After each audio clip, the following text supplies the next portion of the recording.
Hello guys and welcome back to my channel. This is like a Tottenham update, but it's like breaking news. So let's be honest, I had work today, and I finished late. I finished like 1, so I missed literally everything that happened like a few hours previously.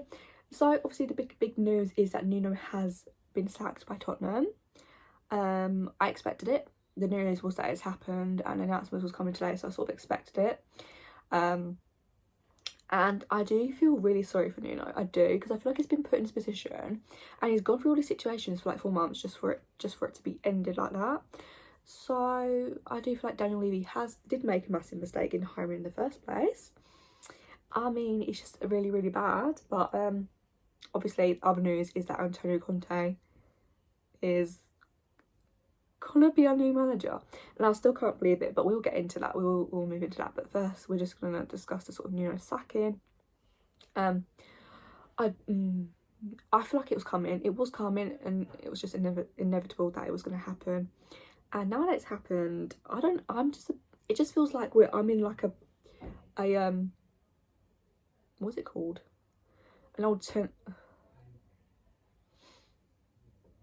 I'm in some kind of, alternate universe, and I don't know how to feel. Like, obviously, I was sad about Nuno because obviously the situation just wasn't nice. But then I'm sort of excited because the thought of Conte coming in is exciting as well. But it's Daniel Levy and it's Tottenham. So, I don't know. I don't know what to believe. But,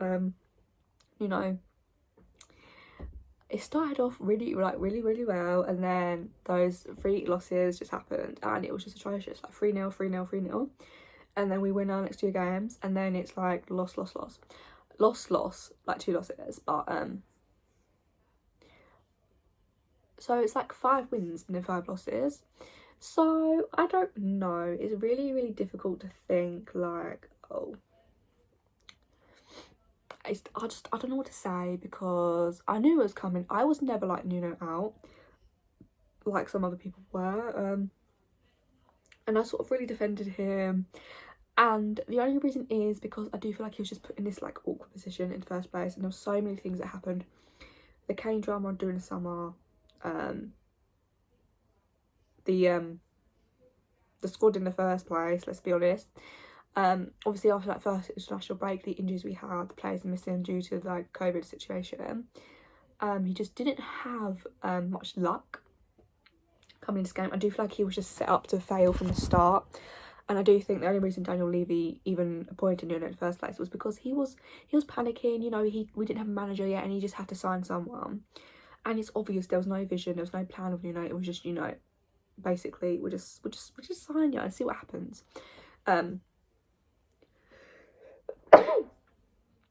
So that's basically what happened, and literally it took us how long to get a manager just for Nuno to be sacked 4 months into his appointment. It just wasn't great. I guess the only good thing now is that it's only 10 games in the season. Like, there's still loads of time left. We're still in all competitions, so it's not like the worst time for it to happen. It's just, if Antonio Conte comes in, then Daniel Levy has to change.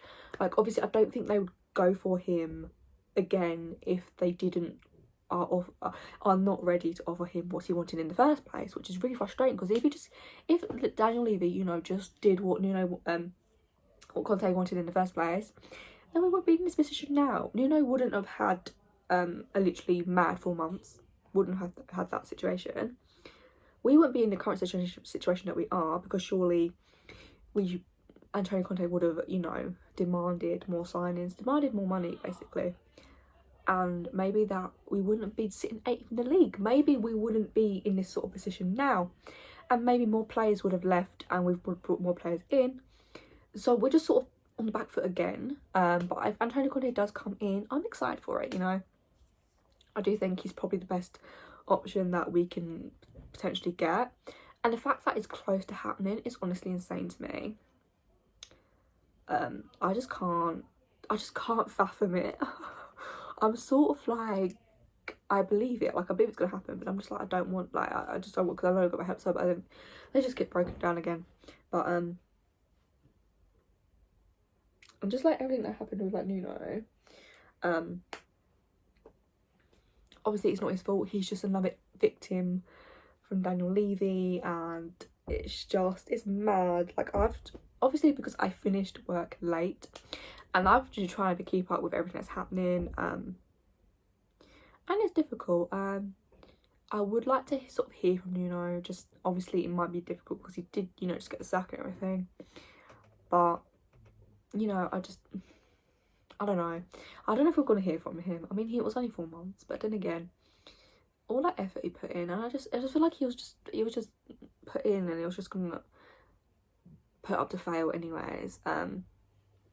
But you know, I do really feel sorry for him, and I wish him all the best in whatever he does next. Wasn't the right fit, unfortunately, but you know, he's still a good manager, and I feel like he still can manage in the Premier League. But just obviously Tottenham just didn't work out. But obviously we knew it was gonna happen. Like, it wasn't a surprise.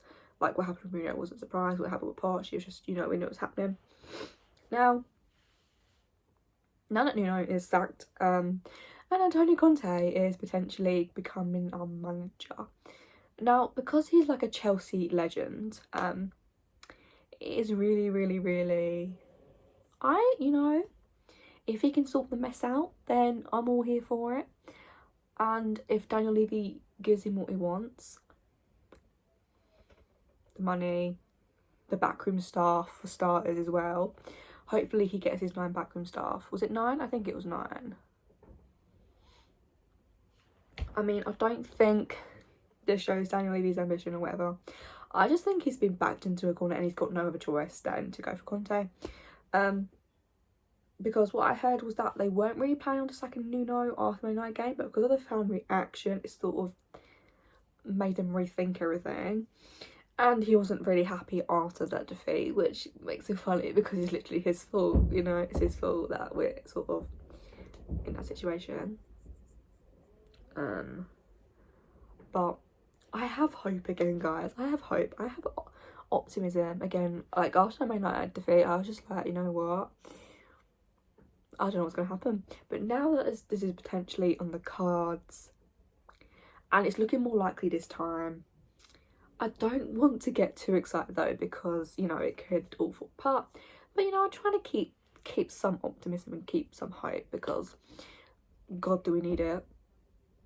But I do think that if Antonio Conte does get the money, does get whatever he needs to succeed, then we should start seeing improvements. And obviously the January transfer is just around the corner, so, and if he's working with Paratici, then hopefully they can, you know, bring in some new signings to do in January, because we do need it. And with the Kane situation, I don't know whether that will get sorted in January or it'll just be left to like next summer. But imagine if Daniel Levy actually gives Antonio Conte what he wants, and what I'm hearing is till June 2023. So it's not a long-term contract, but, you know, I feel like that's probably best. And maybe Daniel Levy trying to save money again, but anyways. With the Kane situation, hopefully, if he does, like, you know, he's obviously gonna might not be in January, but if he does get sold in the summer, then hopefully that money, whatever we get for him, can be put into the squad, and hopefully that will happen with Paratici and Conte. But we'll see what happens. It's not officially confirmed yet, nothing's confirmed, it's just very, very close to happening. And, you know, I was fully expecting Ryan Mason to come back in as interim. That doesn't seem like it's happening currently. So, and did they actually have a plan? I don't think so. I think they just went back to their first option, which is what they should have done in the freaking first place. Then we wouldn't be in this position now. But so there we go, guys. That is news so far. Nuno gone, Conte potentially coming in. It's exciting. I wasn't expecting it. Like, I was feeling not, like, I heard the rumours last night. I was like, there's no way that is happening. No way Conte is gonna say yes now. Like, but it looks like it's happening, guys. So there we go, guys. That is basically Tottenham update. It was just a quick little video because I feel like so much is happening.